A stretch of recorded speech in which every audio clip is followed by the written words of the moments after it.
Hello and welcome back to Bricking It. Here's our base for our Slytherin common room, which is what we're looking at today.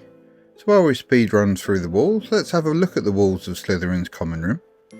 You can see that they're covered all over with tapestries.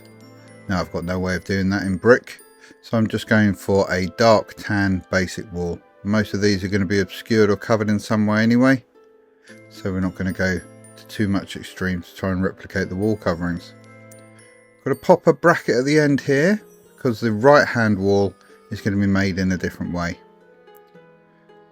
Fairly basic fireplace, although it's quite large and dominates the room. Not going to go all out, just using a couple of these flame pieces on a couple of upstanding clips just to make our fire. And we're going to use this black panel piece as the back of the fire area.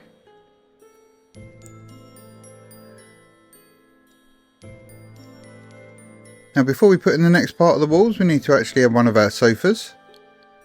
We've got 7 studs to play with and we're going to use all of them to make this sofa. 7 studs is a bit of an unusual one, so it's got to be made slightly wonky. As ever, I'm missing a brick, so we've got a grey one in the middle here. It's just a fairly basic sofa otherwise.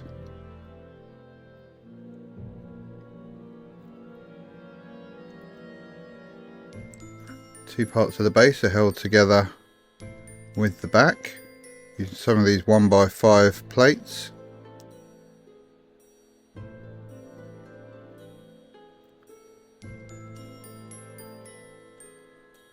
It turns out that 7 studs is the perfect length for seating 2 minifigs.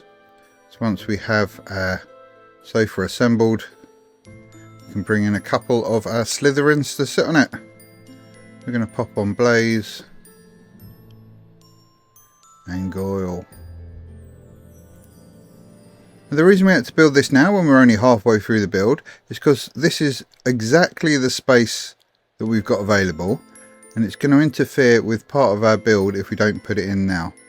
So let's get back to building up our wall.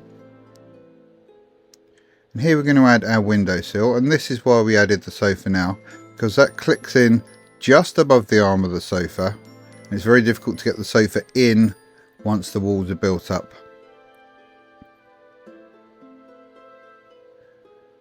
So other window on the other side, and we're going to add another bracket at the end here.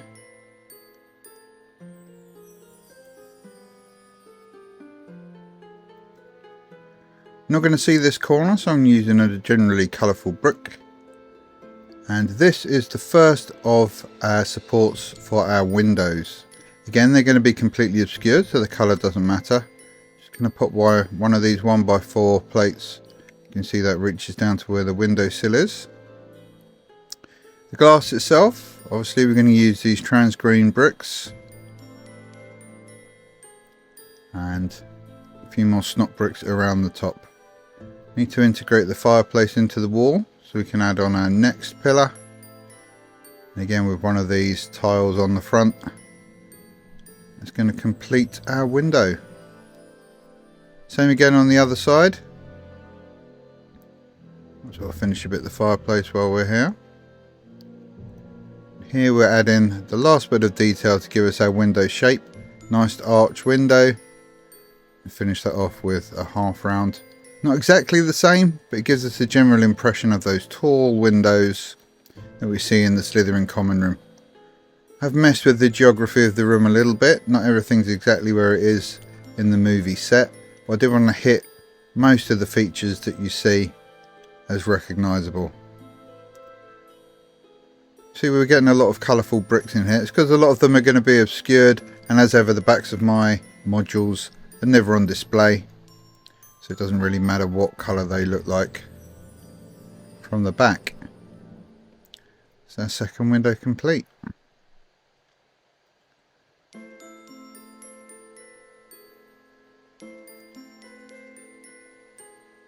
Start filling in the walls behind the fireplace. The middle's not going to be seen, so it doesn't really matter, but we do need those 2 dark grey bricks there. The rest are going to be obscured by our chimney breast. I'm going to use this bracket here that's going to hold our mantle on. And the chimney breast is just going to be built out of these 1x2x2 dark greyish blue slopes. I'm going to put our first fireplace detail on, which is this skull in a box.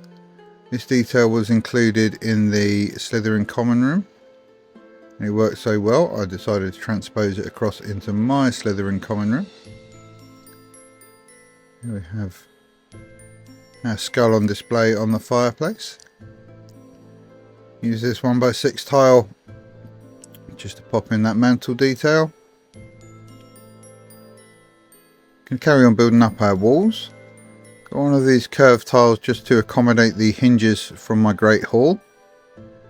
I'm going to use this as a stand-in for the Salazar Slytherin portrait, which I hope to get at some point in the future. Got a nice little wall detail. This came in the house banner, as did this one. We're just going to add those to the wall just to fill up blank space. Pop Blaze back in his seat now. These shelves, these details are just above the students' heads. Now it's a case of just filling up the gaps as we move on up. So now we're going to start working on the right hand side, and we're going to put in a nice big bookshelf that's over on the far side of the common room. I use my favourite bookcase snot technique. In fact, I think this is transplanted in its entirety out of the staff room. Replaced the frame with a black one to match the Slytherin furniture vibe, which appears to be all black. And this is a bookcase technique I've used multiple times in other videos, so I won't go through it all again. This top runner though, I'm going to leave an extra stud on the top. And that's just going to help this wall to stay aligned with the rest of the build so it doesn't go flapping about. Because this wall runs the entire depth of the module, which you'll see I'm about to tile it off with this 1x6. That will bring the wall perfectly into alignment with the rest of the module. Just going to pop that on there. That's why we use brackets rather than snot bricks on this end, to make sure that alignment was complete. And there's the ugly back of the module. So here we go, that's our bookshelf in. Going to bring our studs back to normal. Oh, with some of the grottiest tan bricks I think I've got in my collection. Don't know what I was thinking there, I'll have to swap some of those out. It's just going to sit on top using that stud and the stud at the end of the wall, just to bring our wall back into normal building alignment. Now all around the top of Slytherin common room, it's rough hewn stone. There's no finished stone. It's all just like where they've carved the common room out of the cliffside. So I'm using this collection of light and dark bluish grey bricks in various textures and patterns, just to give that rough hewn effect at the top. I've done it in a few different styles all around the common room.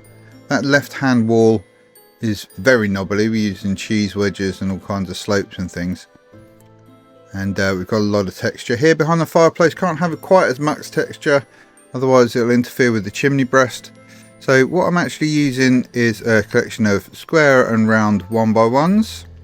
These 1x2s with rounded ends and some hinges in a fully open position, just to get a bit of texture up onto the wall. And again on the other side, similar sort of thing, but this is just mainly stacked plate. And these bricks here aren't going to be seen, so we just pop them in with any colour.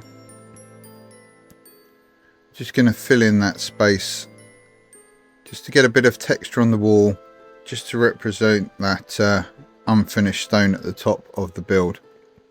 You can see the light through obviously between the round tiles, but that's not a factor when it's actually in place. It's too dark behind. I'm going to put the last detail of the chimney breast on here. That's going to be the Slytherin coat of arms. Again, that came in the house banner set. A bit of finishing around the top. Coming with our last side of unfinished stone. Just going to fill in some gaps.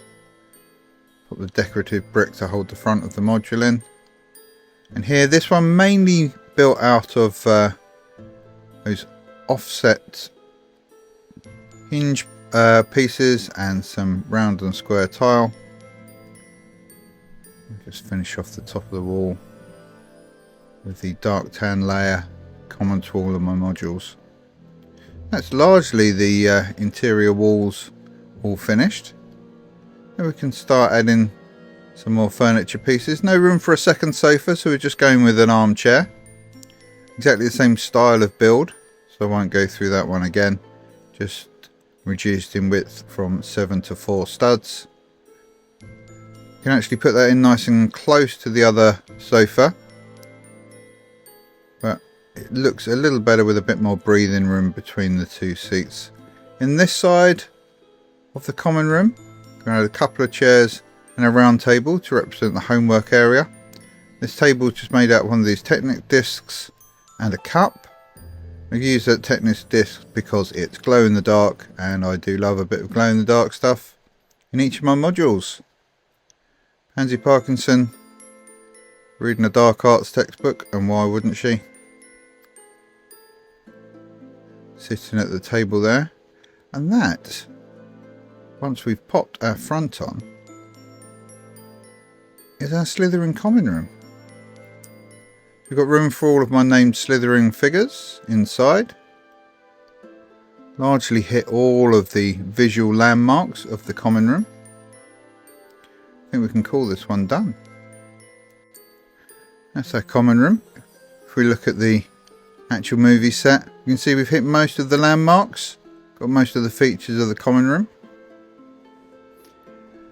If you've got any feelings about the rough stone walls at the top, please do leave them in the comments below. If you've got any ideas on how we could also replicate that a little better, that'd be great to hear from you.